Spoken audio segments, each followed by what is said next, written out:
simple. One of us just lures them there. We need someone who is... The name Scooby-Doo came from a Frank Sinatra song. The dog was originally called Too Much and played the bongos. The show was rejected by the CBS president before it even aired, and the entire concept was only created because of the assassination of Robert F. Kennedy. That's the real origin story of one of the most recognizable characters in the history of American animation. Not a creative visionary with a notebook full of ideas, not an animator who'd been developing the concept for years. A network executive on a red-eye flight, half asleep, listening to Strangers in the Night through headphones, scribbling a new name for a Great Dane on a notepad. Scooby-Doo, Where Are You? Premiered September 13th, 1969, and has been in some form of production ever since. More than 50 years of the longest-running animated franchise in Saturday morning television history. It has spawned dozens of series, 14 direct-to-video films, 2 theatrical live-action movies, and a franchise worth billions of dollars, all from a show that was told, "We can't put that on the air," by the president of the network that eventually broadcast it. 15 facts today, spanning the original series, the decades of spin-offs, and the creative decisions that built, and almost destroyed, one of the most durable brands in entertainment history. One of them involves the deliberate design of a physically defective Great Dane. Another involves a decision that made the show a star-making machine for Hollywood celebrities. And the one we close on is about why the mystery is never actually about the monster. Let's count it down. 15. The show was born from an assassination. Ghost clowns haunting circuses is a new one on me. Hey! This is the fact that most people who have written about Scooby-Doo's origins either gloss over or skip entirely, perhaps because it requires connecting a children's cartoon to one of the most traumatic political events in American history. In the late 1960s, Hanna-Barbera was the dominant force in American television animation. They had built their business on action-adventure cartoons, Space Ghost, The Herculoids, Birdman, shows that featured heroes doing battle with threatening enemies in storylines full of jeopardy and, by 1967, genuine violence. The networks wanted more of this, and Hanna-Barbera provided it. Then Robert F. Kennedy was shot on June 5, 1968. In the hours after the assassination, President Lyndon Johnson announced the formation of a national commission on the causes and prevention of violence. Civic organizations that had already been raising concerns about violent content in children's television, the National PTA had been condemning the cartoon violence at 3 consecutive conventions, found themselves suddenly galvanized. Censoring violent television was reframed, in the cultural conversation of that moment, as an act of tribute to Kennedy. The networks buckled. CBS, ABC, and NBC all promised that violent programming would be purged from their children's schedules by the 1969 season. With their entire action-adventure output canceled, Hanna-Barbera needed a new show. Fast! Fred Silverman at CBS needed a centerpiece for the 1969 Saturday morning lineup. The brief was explicit, something funny, gentle, completely non-violent, that would satisfy the parental watchdog groups who now had real institutional leverage over what aired. The show that filled that gap is the show you grew up with. Scooby-Doo was a political response before it was a cartoon. A calculated pivot away from violence, made under institutional pressure, that accidentally produced one of the most enduring characters in American animation history. 14. Scooby was originally a bongo-playing dog named Too Much.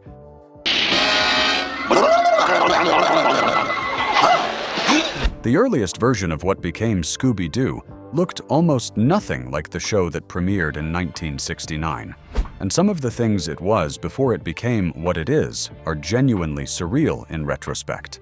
Hanna-Barbera writers Joe Ruby and Ken Spears were assigned to develop the concept. Their starting point was a brief from Fred Silverman that combined elements of the radio mystery series I Love a Mystery with the popular CBS show The Archie Show. 4 teenagers who got into situations with a large dog in a setting that could accommodate comedy and mystery simultaneously. Their first attempt was called Mysteries 5. The 5 teenagers were named Jeff, Mike, Kelly, Linda, and WW. They were musicians. They traveled the country in a van, performed in a band, and occasionally stumbled into mysteries between gigs. The dog was named Too Much, and he played the bongos. There were also serious concerns about Too Much resembling the comic strip Great Dane Marmaduke too closely. Character designer Iwao Takamoto consulted a Hanna-Barbera colleague who happened to be a Great Dane breeder. He learned what a prize-winning Great Dane was supposed to look like: the ideal proportions, the correct posture, the distinguished bearing of a show dog. Then he deliberately broke almost every rule he'd been given. He gave Scooby bowed legs, a doubled chin, and a sloped back. He made the dog look like a comic figure, visually distinct from anything that could be confused with a real show-quality Great Dane, and significantly funnier. The dog played the bongos. He was called Too Much. He became Scooby-Doo. And none of those transitions happened in a controlled, planned way. 13. Frank Sinatra, named the dog. This is the fact that always stops people, because it seems too strange to be true. It is true. By mid-1968, the show had been through its Mysteries 5 phase and had been retooled significantly. The rock band element was gone. The focus had shifted toward the mystery-solving and comedy elements. Fred Silverman had renamed the show Who's S.S. Scared and had presented it to the CBS network brass as their centerpiece for the 1969 season. The CBS president Frank Stanton reviewed it. His response was direct: "We can't put that on the air. Too frightening for children, not enough comedy, the presentation full of haunted houses and genuinely eerie imagery." The show was rejected. Silverman flew back to Los Angeles. On the overnight flight, he was listening to music through his headphones, and the song he was listening to was Frank Sinatra's Strangers in the Night, the 1966 recording that had given Sinatra his first #1 pop hit in a decade. At the end of the recording, Sinatra had improvised a scat phrase, "Dooby-dooby-doo." According to both Ruby and Spears, who have recounted this story consistently across multiple interviews, Silverman heard that phrase and immediately understood what the dog needed to be called. He landed. He contacted Hanna-Barbera. The dog was renamed Scooby-Doo. The show was retitled Scooby-Doo, Where Are You?, a Frank Sinatra ad-lib on a 1966 recording heard on headphones by a half-asleep executive on a late-night flight in 1968, named a character who would be recognized by children in dozens of countries for the next half-century. Nobody planned that. Nobody could have. 12. The characters were based on a real TV sitcom. Shag, you take Scooby-Doo and Scooby-Dum back to the showboat and look around. The 4 teenagers at the center of Scooby-Doo's mystery-solving ensemble were not invented from scratch. They were adapted, directly and deliberately, from characters on a specific television sitcom that Ruby and Spears were drawing from as their structural template.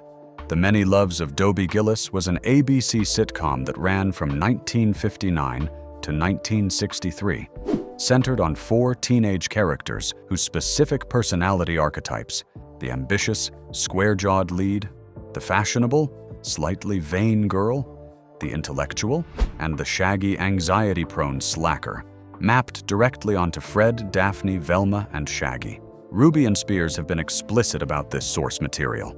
The character of Shaggy in particular was directly based on Dobie Gillis's best friend, Maynard G. Krebs, a beatnik character played by Bob Denver, who was famous for his nervous, unkempt energy and his aversion to the very concept of work. Shaggy's full name, Norville Rogers, was even a nod to Krebs, Norville being a kind of affectionate echo of the character whose DNA Shaggy inherited. Bob Denver, who played Maynard G. Krebs, went on to play the skipper's first mate on Gilligan's Island, which means that a single actor's 2 most famous television roles produced indirectly 2 separate cultural phenomena. Maynard G. Krebs begat Shaggy Rogers, and Gilligan's Island was eventually canceled so that Gunsmoke could keep running. American television history is smaller and stranger than it appears. 11. The network kept threatening to cancel it, so it kept adding characters. Oh, he didn't fall for it, Scoob! Almost from the beginning of its run, Scooby-Doo operated under a specific and perpetual threat. Mark Evanier, who wrote for the series when it aired as the Scooby and Scrappy-Doo show in 1979, described the dynamic with unusual directness. CBS, kept threatening to cancel the show every year or two, so every season they had to add a new element to the show to keep it fresh. This production reality explains something that longtime viewers noticed and occasionally found baffling. The show's roster of characters changed, expanded, and mutated in ways that seemed driven not by storytelling logic, but by external pressure. New characters were added not because the story needed them, but because the network needed to be convinced that something was changing. The most consequential of these additions was Scrappy-Doo, introduced in 1979. Scrappy was Scooby's young nephew. Small, feisty, aggressively brave in contrast to his uncle's cowardly appetites. The creative team had significant reservations about the character. The network had been threatening cancellation again, and Scrappy was the response. His introduction coincided with a significant ratings recovery. The season with Scrappy debuted became one of the highest rated in the franchise's history. He also became one of the most disliked characters in animated television. Later polls consistently ranked Scrappy among audiences' least favorite cartoon characters ever created. A show that added him specifically to save itself from cancellation found that audiences remembered the rescue and resented the rescuer. The show kept saying yes to networks, kept adding what networks wanted, and kept surviving. Whether the survival was worth the cost of what was added is a question Scooby-Doo fans have never fully agreed on. If this kind of real story behind the cartoons you grew up with is what you're looking for, subscribe. We do this every week. 10. The new Scooby-Doo movies became an accidental star-making machine. Good work, gang. Now we'll unmask the ghost. You fools will never come. Between 1972 and 1973, Hanna-Barbera produced the new Scooby-Doo movies, a series of extended-length episodes in which the Mystery Inkids gang crossed over with real-world celebrities. Not fictional characters, actual famous people, voiced by themselves, appearing alongside Scooby and the gang in animated form. The roster of celebrity guests across those 24 episodes is remarkable. Sonny and Cher, Sandy Duncan, Don Knotts, Tim Conway, Jonathan Winters, Phyllis Diller, Cass Elliot, Davy Jones, Jerry Reed, Dick Van Dyke, and the cast of The Harlem Globetrotters. But the single most significant guest appearance, in terms of its cultural aftermath, was a comedian from Atlanta, Georgia, who was at that point almost entirely unknown outside of stand-up comedy clubs. Don Knotts and Tim Conway appeared with the gang, the Three Stooges appeared with the gang, and so did Batman in a crossover with the then-current live-action series. But the guest appearance that now reads most differently is the one featuring Josie and the Pussycats, a separate Hanna-Barbera animated property whose crossover episode represented one franchise extending into another within the same studio. What the new Scooby-Doo movies demonstrated was something the franchise would return to repeatedly. Scooby-Doo's specific, gentle format was an exceptionally hospitable environment for celebrity appearances, precisely because the stakes were so low. Nobody's reputation was at risk appearing in a Scooby-Doo mystery. The format was safe, the audience was family-friendly, the resulting goodwill was genuine and uncomplicated. 9. Velma was originally considered the least valuable character. Undercover work has its hazards. In the early seasons of Scooby-Doo, the production team at Hanna-Barbera went through periodic internal discussions about which characters were essential to the format and which could theoretically be dropped if the show needed to be simplified.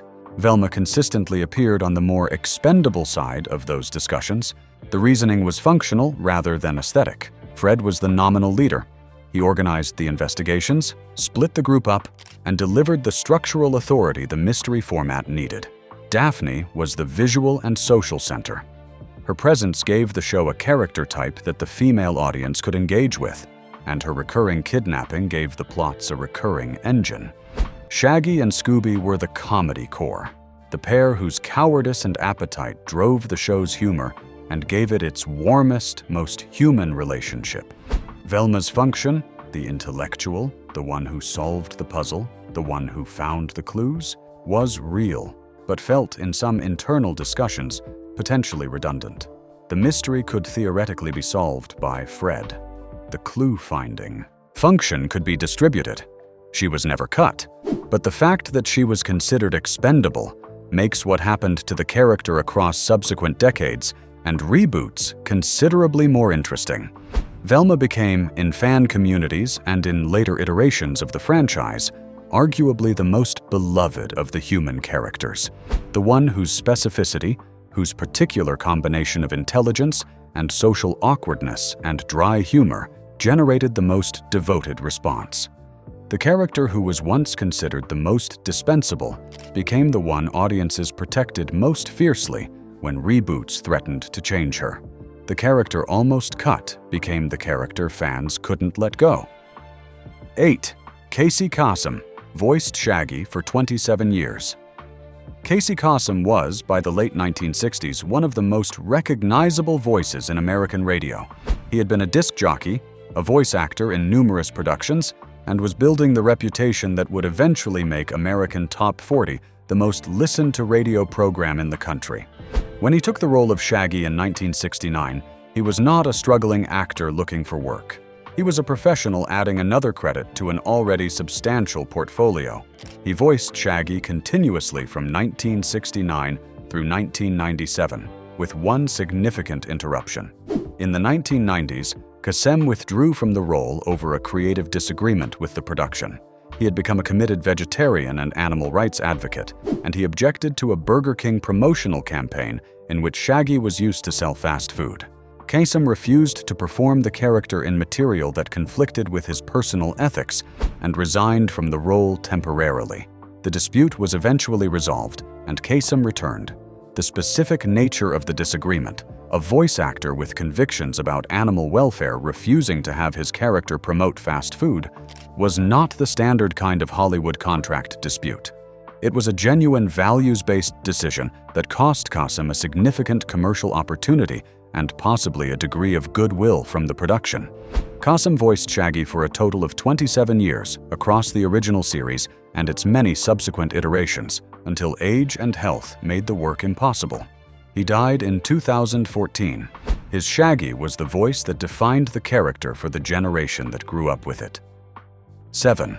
Don Messick voiced Scooby, while also voicing 15 other characters simultaneously. Believe that? Yeah, unbelievable. Don Messick was the voice of Scooby-Doo from the character's debut in 1969 through 1997, a span of 28 years in which his specific, warm, slightly goofy Great Dane voice became one of the most immediately recognizable sounds in American animation. He was also, during this same period, voicing Boo Boo Bear, Papa Smurf, Muttley, Astro the Jetsons' dog, Ranger Smith, and dozens of other Hanna-Barbera characters across multiple productions simultaneously. The voice acting economy at Hanna-Barbera in the 1970s and 1980s required this kind of doubling and tripling across productions. A small pool of exceptionally talented performers provided the vocal fabric for an enormous output of animation. Messick was one of the 2 or 3 most central figures in that system. What makes his Scooby-Doo work specific and worth noting separately from his broader contribution is this: Scooby's speech pattern, the specific way he replaces initial consonants of words with the SC sound, producing Scooby Snacks and Roo-Row and Raggy as his equivalents of ordinary words, required Messick to develop a genuinely distinctive performance vocabulary. Every line Scooby spoke was a translation exercise. Messick performed that exercise with consistent quality across almost 3 decades, making the specific broken grammar of a Great Dane's speech feel natural, warm, and completely legible to children who had never consciously registered the mechanism. He died in 1997. His Great Dane has been voiced by 4 other performers since his death. None of them sound wrong. None of them sound like Messick. 6. The 2002 live-action film was a genuine cultural gamble. Glasses! Who's helpless now? I'm going to kill you, Daphne! Whoa, whoa! By the early 2000s, Scooby-Doo had been in some form of production for over 30 years. The franchise had survived cancellations, character additions, format changes, and the departure of original creators. But it had never done anything as structurally different as what Warner Brothers attempted in 2002, a live-action theatrical film with a CGI Scooby aimed at a mainstream family audience that had grown up with the animated original. The gamble was significant. Live-action adaptations of beloved animated properties had a mixed track record. The formula for translating an animated character's specific visual language into photorealistic CGI while preserving the qualities that made the character appealing was not established. Scooby in particular presented a specific challenge. The exaggerated physical features that designer Iwao Takamoto had deliberately given him, the bowed legs, the doubled chin, the sloped back, were endearing in 2D animation and potentially unsettling in three-dimensional rendering. The film grossed over $275 million worldwide against a budget of approximately $84 million. It was the most financially successful Scooby-Doo production in the franchise's history at the time of its release. A sequel followed in 2004, grossing a similar figure. Together, the two films grossed over $500 million. Critically, neither film was celebrated. But commercially, both proved that the franchise's audience loyalty extended across formats and generations, that the specific combination of Scooby, Shaggy, and the mystery format had a universal recognizability that survived the translation from animation to live action with remarkable commercial resilience. 5. The show created a template. Every other studio copied immediately. The success of Scooby-Doo, Where Are You? In its first season was substantial enough that other animation studios began producing near-identical shows before the original had even finished its run. The specific template was not subtle. A group of young people travel together, encounter mysteries with apparently supernatural explanations, and resolve them by exposing a human villain behind a monster costume. The formula was clear, replicable, and proven.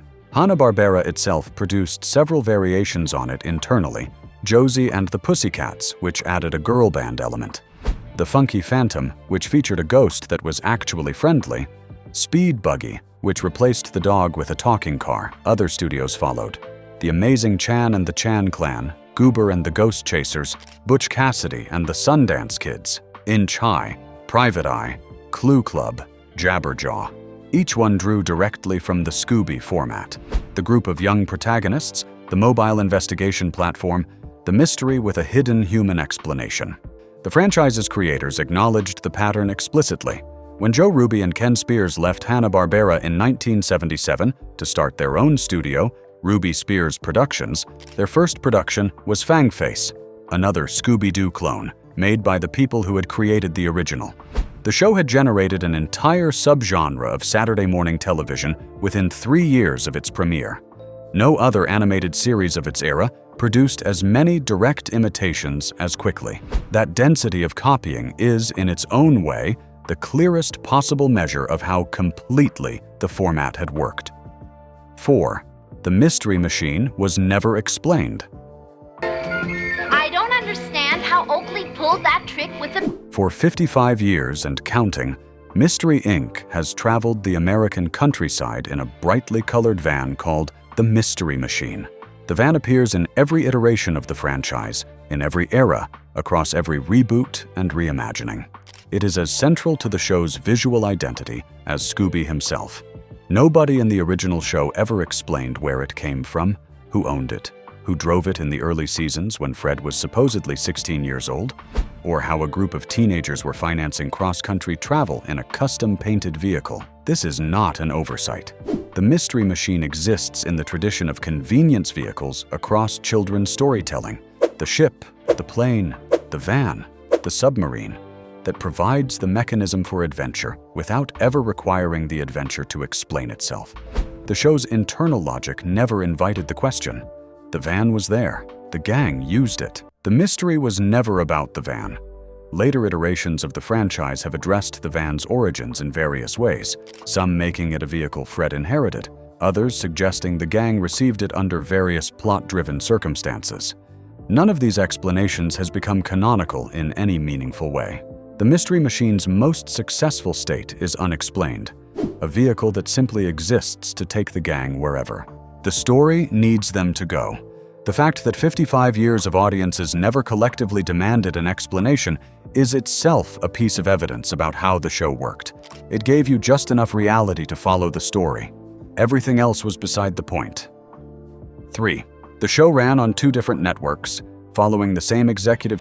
Scooby-Doo's original run on CBS lasted from 1969 through 1976. Then it moved to ABC. Most viewers who grew up with the show encountered it on one network or the other and simply experienced it as the same continuous show. The channel change was an administrative detail, not a creative one, but the reason for the move tells a more interesting story. Fred Silverman, the CBS executive who had been present at the creation, who had been on the red-eye flight when the character got its name, who had shepherded the show from its rejected Who's SS Scared phase to its premiere, left CBS in 1975 to become president of ABC Entertainment. He contacted Hanna-Barbera early in his new tenure and arranged for Scooby-Doo to follow him from one network to the other. The show didn't change networks because CBS lost interest. It changed networks because the single executive most responsible for its existence moved his desk from one building to another and took his most successful creation with him as part of his mandate at the new job. The show then ran on ABC in various forms until 1991. 15 years, multiple incarnations, a second-long stretch of Saturday morning dominance. The network loyalty of the Scooby-Doo audience turned out to be not to a specific channel at all, but to a specific format and a specific character, regardless of where they were broadcasting from. 2.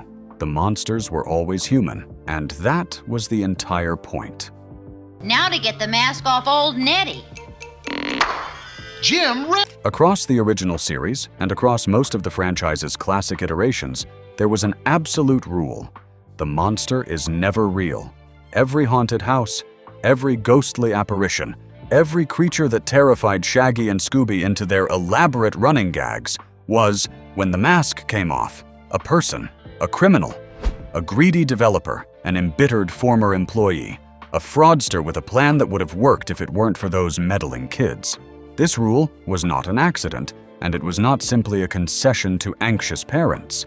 It was a specific argument. The world of Scooby-Doo is not a world where supernatural forces exist.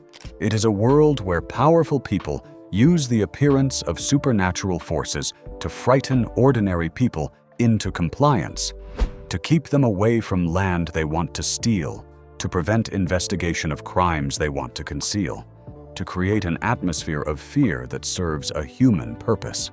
The gang's job in every episode is to strip away that manufactured fear and expose the human agency beneath it.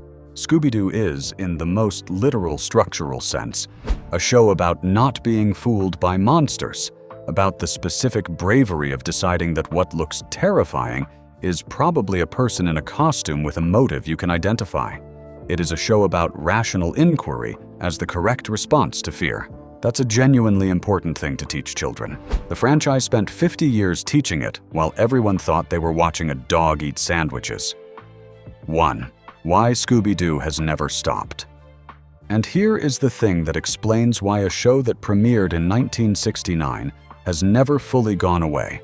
Not in syndication, not in new productions, not in the cultural consciousness of multiple generations who encountered it in completely different forms. Scooby-Doo is a show about a group of people who choose to investigate things that frighten them, who show up consistently for each other, who have a cowardly dog and a nervous human sidekick who are scared of everything and keep going anyway because the team needs them, who believe, fundamentally, that the monster, whatever form the monster takes, has a face underneath the mask and a reason for what it's doing and can be stopped by people who are willing to look closely enough. That's not a childish story. That's a story about how to live with uncertainty and not let it paralyze you. The 5 members of Mystery Inc. are not brave in any conventional heroic sense. Shaggy is afraid. Scooby is afraid. Daphne keeps getting kidnapped. Fred's plans rarely survive contact with reality. Velma loses her glasses at the worst possible moment. None of them are qualified for what they do. They do it anyway. Every episode. And the monsters, when unmasked, always turn out to be ordinary people. Usually people with ordinary human motives. Fear, greed, resentment, the desire to protect something that feels threatened. The supernatural was always a disguise. The human was always the truth underneath. Fred Silverman heard Dooby-Dooby-Doo on a late-night flight in 1968 and wrote a dog's name on a notepad. 55 years later, a generation of children who don't know that story are still watching those kids pull off the mask. That's what happened when an assassination led a network to tell a studio to make something gentler. They made something true. 15 facts, 1 franchise. And the question I'll leave you with: which version of Scooby-Doo do you think comes closest to what the original was actually doing? The classic 1969 episodes, one of the later reboots, or the 2002 live-action film? Drop your answer. Subscribe for more of this. We'll be back next week.